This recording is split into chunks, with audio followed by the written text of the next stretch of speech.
16 अगस्त रात 8:10 पर मेरे पास सिर्फ एक कॉल की जानकारी थी, और इस कॉल की जानकारी के तहत मुझे सिर्फ इतना पता था कि देयर इज समथिंग जो एक कॉल से रिलेटेड है। एक प्लेयर ने एक दूसरे प्लेयर को कॉल की हुई है, और उसके बाद उन्होंने ये कहने की कोशिश की है कि भाई क्या मेरी जगह वहां पर है, या मुझे वहां पर लेकर चलो।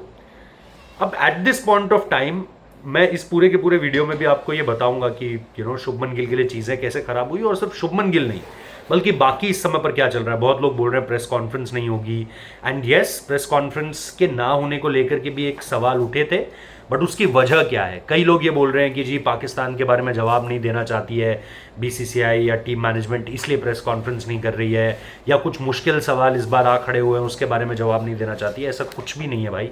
उसके अगर वो नहीं होती है तो उसके रीजंस कुछ और है, और अमूमन तौर पर अभी भी जब तक मैं ये वीडियो आप लोग जब देखोगे तब तक भी प्रेस कॉन्फ्रेंस ऑन है जिस वक्त पर मैं ये वीडियो रिकॉर्ड कर रहा हूँ। दूसरी सबसे इंपॉर्टेंट चीज, क्या कॉम्बिनेशंस बनते हुए दिख रहे हैं हम इस वीडियो में, उस बारे में भी जानकारी, उस बारे में भी चर्चा करेंगे। But at this point of time मैं आपको ये बताने की कोशिश कर रहा हूं कि जब वो एक कॉल का जिक्र आया कि एक प्लेयर दूसरे प्लेयर को बोल रहा है, तो मुझे लगा कि शुभमन गिल का अगर केस बिगड़ सकता है तो शायद यहीं से बिगड़ सकता है, इसके अलावा कोई और दूसरा या तीसरा या चौथा रास्ता नहीं है। लेकिन अब जब मैं 16 तारीख के बाद जैसे जैसे और फोन आने शुरू हुए या हमने घुमाने शुरू किए, तो फिर ये परत दर परत चीज खुलती चली गई कि भाई शुभमन गिल का जो सिलेक्शन है उसमें क्या आप सिर्फ ये मान रहे हो कि बहुत सारे ऑप्शंस आपके पास हैं, इस वजह से आप शुभमन गिल को नहीं ले जा रहे हो, या फिर आप इस बात पे यकीन कर लेना चाह रहे हो कि शुभमन गिल को आप इसलिए नहीं ले जा रहे हो क्योंकि आप उनको रेस्ट कहां पर दोगे। आई थिंक अगर मैं कॉमन सेंस भी यूज करूं ना तो भी मुझे ये समझ में आ रहा है कि इन चीजों पर यकीन करना बहुत मुश्किल है। मतलब पॉसिबल ही नहीं है कि आप इन चीजों पर बिलीव कैसे करोगे, क्योंकि देखो जहां तक बात है कि शुभमन इस स्क्वाड में कैसे आएंगे, तो अगर आप नंबर्स के बेसिस पे बात करोगे, लोग मुझे भेज रहे हैं जी उसका स्ट्राइक रेट देखो, वो 139 या 129 के आसपास आप मुझे इंटरनेशनल्स का स्ट्राइक रेट भेज रहे हो। मैं आपको कह रहा हूं कि पिछले सवा एक साल में उसने क्रिकेट कहां खेली है। एक साल में तो उसने कोई T20 खेला ही नहीं है।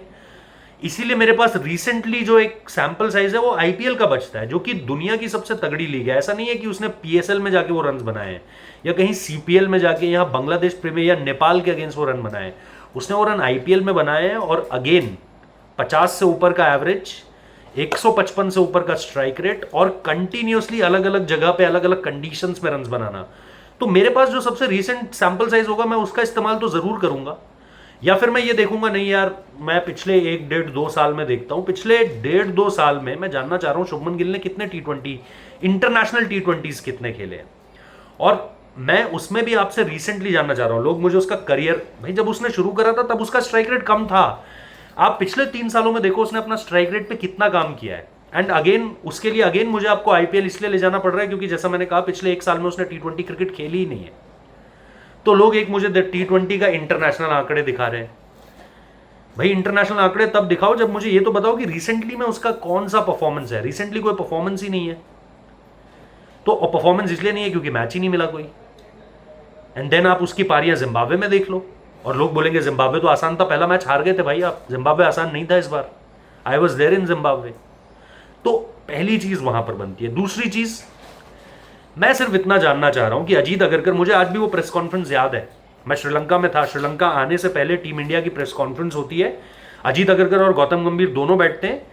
ये बात है, अगर मैं गलत नहीं हूं तो ये बात है मुंबई की। मुंबई में ये प्रेस कॉन्फ्रेंस हो रही होती है, और मुंबई में जब ये प्रेस कॉन्फ्रेंस होती है तो अगरकर 2 बातें कहते हैं। एक बात वो कहते हैं Gill is our all format player, all format player है, और हम उसकी लीडरशिप स्किल्स को भी इसी तरीके से आगे बढ़ाएंगे। नाउ यहां पर 2 चीजें हैं, ऑल फॉर्मेट प्लेयर और लीडरशिप स्किल। लोग कई बार ये भी कह रहे हैं जी वाइस कैप्टन में जो है वो अच्छा नहीं होगा अक्षर पटेल के साथ। मैं कह रहा हूं अक्षर पटेल से पहले शुभमन गिल की तो सोचो, क्योंकि अक्षर पटेल तो श्रीलंका में भी थे और शुभमन गिल भी वहां पर थे। तो अगर टीम की प्लानिंग में पहले से अक्षर पटेल थे तो अक्षर पटेल को बाद में वाइस कैप्टनसी क्यों दी गई? पहली चीज ये। दूसरी चीज, आप शुभमन गिल के इन पूरे समय में रन्स देखो, उनका स्ट्राइक रेट देखो, आपको समझ में आएगा, एवरेज देखो उनको, आपको समझ में आएगा। सो what I am getting at this point of time that it is not only a cricketing decision, मुझे ऐसा सिंपल तौर पर लग रहा है। कौन किसको फेवरेटिज्म के लिहाज से आगे ला रहा है, कौन किसको जो है इस समय पर प्रेफर कर रहा है, वो होती है। देखो, हर कोच की, हर कैप्टन की अपनी अपनी पसंद होती है। लेकिन फिर मैं चाहता हूं कि आप ये बेकार के रीजंस मत दो कि यार उसको आराम करने को कब मिलेगा। अरे जी, आराम ही देना है तो फिर आप नॉर्थ जोन में उसको क्यों, नॉर्थ जोन का क्रिकेट क्यों खिला रहे हो, फिर उसे नॉर्थ जोन का कैप्टन क्यों बनाया। और वो तो आपकी वहां तो T20 है, आपका क्या वर्कलोड, कोई ट्रैवल नहीं है आपका। यहां से आप दुबई जाओगे बिजनेस क्लास, फर्स्ट क्लास जाओगे, ठीक है, एमिरेट्स की फ्लाइटों में 3 घंटे की वो फ्लाइटें हैं। वहां पर आप जाओगे, कहीं और वेन्यू में आपको जाना नहीं है, इंडिया के सारे मैचेस दुबई में ही होने हैं। तो आपके 12, 15, 20, 25 जितने भी दिन है वो दुबई में ही कटने हैं, तो कोई ट्रैवल भी नहीं है। यहाँ तो आपको जाना पड़ेगा, खेलना पड़ेगा कंटिन्यू। और अगर आप रेस्ट ही देना चाह रहे हो तो फिर बाकियों को भी दो जो कि आपके ऑल फॉर्मेट प्लेयर है। वॉशिंगटन सुंदर पे तो ज़्यादा वर्कलोड है, क्योंकि वो तो बैटिंग भी करता है और बॉलिंग भी करता है। अक्षर पटेल पे वर्कलोड है, वो भी बैटिंग करता है और बॉलिंग करता है। जसप्रीत बुमराह पे वर्कलोड है, ठीक है, सब पर ही वर्कलोड है। फिर सिर्फ आप कुलदीप यादव पे वर्कलोड है। फिर सिर्फ वर्कलोड के नाम पे शुभमन गिल के बारे में ये क्यों कहा जा रहा है, ये भी मैं आप लोगों से जानना चाहता हूँ। Now the most important thing is, इन सारी चीज़ों के बीच में जिस बंदे को आपने 1.25 साल पहले उप कप्तान बनाया है, वो बंदा बिना कुछ कहे आज आपकी प्लेइंग 11 तो छोड़ दो, स्क्वाड से भी बाहर हो चुका है। और ये तब है जब उसने 2000 रन बना रखे हैं आईपीएल में पिछले 3 सालों में। सबसे मतलब विराट कोहली को मैं इसलिए काउंट इन नहीं कर रहा हूँ क्योंकि T20 से वो रिटायर हो चुके हैं, विराट उनसे आगे हैं। तो पहली चीज़ वो। दूसरी चीज़ वो कि आपने उन्हें वाइस कैप्टन भी डेजिग्नेट किया। तीसरी चीज़ ये कि आपने बोला कि ओडीआई में फोकस करो और टेस्ट क्रिकेट में फोकस करो, अभी T20 मत खेलो, क्योंकि चैंपियंस ट्रॉफी आ रही है, WTC के लिए क्वालिफाई करना है, तो इससे साइड हो जाओ। और फिर उसके बाद आकर आपने क्या बोला कि भाई हमारा 3 फॉर्मेट प्लेयर भी है। लेकिन उसके बावजूद भी आप एक खिलाड़ी को, जिसको आपने अपने लीडरशिप रोल में रखने की बात कही थी और 3 फॉर्मेट में रखने की बात कही थी, उसके बिना कुछ गलत किए आप उसको जो है वो स्क्वाड से बाहर कर दे रहे हो। ये मतलब ये सीरियसली मैं एक चीज़ मानता हूं। अब आने वाले समय में जब आप प्लेयर्स के साथ ऐसे बात करोगे ना, तो प्लेयर्स का वो ट्रस्ट टूटेगा। और ये बात मैं यशस्वी के लिए भी कह रहा हूं, क्योंकि यशस्वी के साथ तो मुझे लग रहा है और बुरा हो रहा है। क्योंकि जब आप यशस्वी का पार्ट देखते हो तो यशस्वी का पार्ट देखकर आपको लगता है कि यार ये बैकअप ओपनर तब भी था जब T20 वर्ल्ड कप 24 में गया था, और बैकअप ओपनर विराट और रोहित के लिए रखा गया था। अब विराट और रोहित दोनों ही नहीं है, उसके बाद भी ये 2 नए लड़कों के सामने बैकअप ही खेल रहा है। इसने भी इंटरनेशनल में रन बना रखे हैं, इसका तो 165 का स्ट्राइक रेट है। और इसके साथ साथ अगर आप देखोगे, और मैं तो बैकअप के लिए भी बोल रहा हूं, आप चाहे ले जाओ यशस्वी को, लेकिन अभी भी अगर वो बैकअप है तो आईपीएल बहुत अच्छा जा रखा है उसका, 500-600 रन उसने भी लगा रखे हैं, स्ट्राइक रेट उसका भी अच्छा है।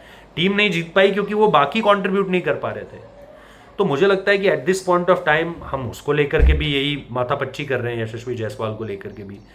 तो जायसवाल अगेन, जब आप जायसवाल को भी आपने यही बोला कि भाई अभी आप T20 क्रिकेट मत खेलो, अभी आप खेलो टेस्ट क्रिकेट, अभी आप फोकस करो ओडीआई क्रिकेट में। ओडीआई क्रिकेट में भी आप देखो उनको जगह नहीं मिल रही है, तो क्योंकि ओडीआई क्रिकेट भी नहीं था। तो जब आप यशस्वी जायसवाल को देखते हो तो आप बोलते हो यार ये तो, इसकी किस्मत तो और खराब है फिर, क्योंकि इसको तो ओडीआई भी नहीं मिला, टेस्ट क्रिकेट में रह गया, और T20 क्रिकेट भी नहीं मिली, तो अभी भी बैकअप के तौर पर ही बात हो रही है। तो यशस्वी जायसवाल भी बोलेगा ना भाई कि मेरे को खिला देते 2 मैच या 1 मैच दे देते बांग्लादेश सीरीज वाला, और इंग्लैंड वाली सीरीज में मुझे 2 या 3 मैचेस दे देते। शुभमन को भी यही बोलना चाहिए था। तो ऐसे में क्या होता है, आपका थोड़ा ट्रस्ट ब्रेक डाउन होता है फिर टीम मैनेजमेंट के साथ, कि टीम ने आपको बाहर ही कर दिया इस वजह से, क्योंकि कंटिन्यूटी नहीं थी। अरे कंटिन्यूटी इसलिए तो नहीं थी क्योंकि आपने बोला कि कंटिन्यूटी चाहिए ही नहीं अभी। तो मेरे हिसाब से अगेन ये एक ऐसा पॉइंट है। देन श्रेयस अय्यर का एकदम ही डिफरेंट इक्वेशन है, जो मिडिल ऑर्डर का आपका सबसे पहला ऑप्शन होना चाहिए, क्योंकि वो स्पिन बहुत अच्छी खेलता है। यस, मुझे पता है थोड़ा गुगली पे, थोड़ा लेग स्पिनर्स की गुगली पे उसको थोड़ा सा मसला होता है, बट अगर आप ओवरऑल देखोगे तो Shreyas Iyer will be your first choice भाई। मिडिल ऑर्डर के लिए उससे बेहतरीन प्लेयर नहीं मिलेगा आपको, उससे बेहतरीन प्लेयर नहीं मिलेगा। तो और फिर जब हम आईपीएल काउंट कर रहे हैं तो हम अब अगेन अगर मैं अब इंटरनेशनल्स में देखूं, सूर्या के रन ही नहीं है इंटरनेशनल T20s में, लेकिन सूर्या ने T20 फॉर्मेट आईपीएल में वो सेकंड हाईएस्ट रन स्कोरर है पूरे आईपीएल का। तो जब हम सूर्या के लिए आईपीएल की विंडो काउंट कर रहे हैं, तो हम शुभमन या यशस्वी के लिए आईपीएल की विंडो क्यों नहीं काउंट कर रहे हैं? ये मेरा सबसे बड़ा सवाल है इस समय पर, जिसका जवाब कोई नहीं दे रहा है। बस दुनिया लिखती चली जाएगी पीआर पीआर पीआर पीआर, और ये कोई नहीं बोलेगा कि भाई ये यशस्वी के साथ सही नहीं हो रहा है, ये शुभमन के साथ सही नहीं हो रहा है, और ये श्रेयस अय्यर के साथ भी सही नहीं हो रहा है। अगर इनमें से कोई एक भी जाता है, जैसा मैं कह रहा हूँ जायसवाल अगर बैकअप भी जाता है, तो मुझे उससे भी दिक्कत है, क्योंकि आपने मौके नहीं दिए इसलिए वो बंदा रन नहीं बना पाया। Same goes with Shubman and Shreyas के साथ तो चलो प्रॉब्लम ही कुछ और थी। But now coming to the second most important question कि भाई प्रेस कॉन्फ्रेंस, देखो यार प्रेस कॉन्फ्रेंस अगर नहीं होती है, अगर वो वर्चुअली होती है और वहां पर नहीं होती है हेडक्वार्टर्स में, उसका बड़ा रीजन है क्योंकि रेड अलर्ट जारी हो चुका है मुंबई में बारिश की वजह से। इतनी बारिश हो रही है अलग अलग हिस्सों में मुंबई के, कई बड़ी बड़ी जगह से आने वाली फ्लाइटें कैंसिल हो चुकी हैं, डिले हो चुकी हैं। इसलिए बीसीसीआई हेडक्वार्टर्स में ये चर्चा चल रही है कि भाई क्या हो कि कल हम मीटिंग तो रखवा दें लेकिन 2 लोग नहीं पहुंच पा रहे हैं, 2 लोग कहीं एयरपोर्ट में फंसे पड़े हैं, तो इसलिए क्या करते हैं वर्चुअल रखते हैं चीज़ों को, वर्चुअल रखते हैं, मिल लेंगे, बात कर लेंगे, वर्चुअली ही सारे सिलेक्शंस पे माथापच्ची कर लेंगे और उसके बाद फिर सारी चीज़ें जो है वो आपके सामने आ जाएंगी। जो भी डिस्कशंस करने होंगे वो सामने आ जाएंगे। बट ये कहना कि नहीं जी इस वजह से, या टफ सवाल या पाकिस्तान वाला मुद्दा, इस वजह से प्रेस कॉन्फ्रेंस कैंसिल नहीं हो रही है। अगर वो हो रही है कैंसिल, अभी हुई भी नहीं है जब मैं ये वीडियो रिकॉर्ड कर रहा हूँ, और अगर वैसे नहीं तो फिर आप उसको करोगे जैसा मैंने कहा वर्चुअली करोगे आप, जैसे कोविड के टाइम्स पे होती थी। तो ये सारी चीज़ें अभी आप धीरे धीरे करके इस पर अपडेट आएगा, जैसे ही आएगा हम आप लोगों तक पहुंचा देंगे। इसके अलावा जैसी तीसरी जो सबसे इंपॉर्टेंट बात है कि कौन और सिलेक्शंस के लिए, तो जैसे मैंने कहा जितेश और जुरैल के नाम पे चर्चा है, अभी भी चर्चा है। जितेश एकदम से जो है वो डार्क हॉर्स बनकर आ चुके हैं कि वो चर्चा में आ चुके हैं। जुरैल के नाम को लेकर के चर्चा है, वॉशिंगटन सुंदर के नाम को लेकर के डिस्कशंस हैं कि वॉशी को आपको खिलाना है या नहीं खिलाना है। कोई बोल रहा है उनकी श्रेयस अय्यर के साथ रेस है, कोई बोल रहा है कुलदीप यादव के साथ रेस है। लेकिन मुझे लगता है कि इंटरेस्टिंग होगा, मुझे लगता है कि वॉशिंगटन सुंदर ज़रूर एक गंभीर के बहुत फेवरेट है, गंभीर उन्हें बड़ा पसंद करते हैं। लेकिन मुझे अभी भी ये चीज़ लगती है कि गौतम गंभीर के पसंद ना पसंद करने के अलावा आपको ये भी देखना है कि वर्कलोड उनको लेकर के आपको सच में सोचना है, क्योंकि घर पर अगर आप उन्हें खिलाना चाहते हो, फिर ऑस्ट्रेलिया अगर आप उन्हें ले जाना चाहते हो, और फिर T20 वर्ल्ड कप, उससे पहले न्यूजीलैंड सीरीज़, फिर साउथ अफ्रीका सीरीज़, T20 भी है, टेस्ट सीरीज़ भी है, तो उनके नाम को लेकर के भी डिस्कशंस हैं अभी, still they are still on. Yashasvi Jaiswal again जैसा मैं कह रहा हूँ, अगर नहीं जाते हैं तो भी शॉकिंग है, अगर बैकअप के तौर पर जाते हैं तो भी शॉकिंग है मेरे लिए तो। बट ये जो सारी चीज़ें हो रही है ना, ये मुझे आप इसे फेवरेटिज्म कहिए, आप इसे कुछ और कहिए, बट ये आपके प्लेयर्स के बीच एक ट्रस्ट ब्रेक ज़रूर करेगा। T20 का ये स्क्वाड सिलेक्शन, अगर इन प्लेयर्स के साथ आप देखोगे चीज़ें जो हैं वो कुछ अलग होती हैं, इनकी एक्सपेक्टेशंस के लिहाज से नहीं होती है। या तो आप क्लियर कर देते, देखो मैं ये नहीं कह रहा हूँ कि हर बार फिर तो लोग यही बोलेंगे, मैं सिंपल सी एक बात कह रहा हूँ, या तो आप पहले ही क्लियर कर देते कि बॉस अब हम थोड़ा सा जो है इन प्लेयर्स की तरफ देख रहे हैं T20 क्रिकेट में। आपने उनका फोकस उस तरफ रखा, लेकिन शायद उन्होंने भी ये सोचा होगा कि यार ठीक है, जैसे जैसे हम बड़े टूर्नामेंट्स की तरफ आएंगे, अभी T20 थोड़ा सा इरेलीवेंट है, तो हम जैसे जैसे T20 की तरफ आएंगे हमें मौका मिल जाएगा। लेकिन देखिए बात ही बदल गई है, डिस्कशन ही बदल गए। खैर ये मेरा पॉइंट है, आप लोग अगेन, आप लोगों के क्या सवाल है, आप लोग क्या जानना चाहते हैं और आप लोग क्या मानते हैं, ये ज़रूर बताइए। सब्सक्राइब कर लेना, नोटिफिकेशन बेल प्रेस कर देना। Thank you so much for watching.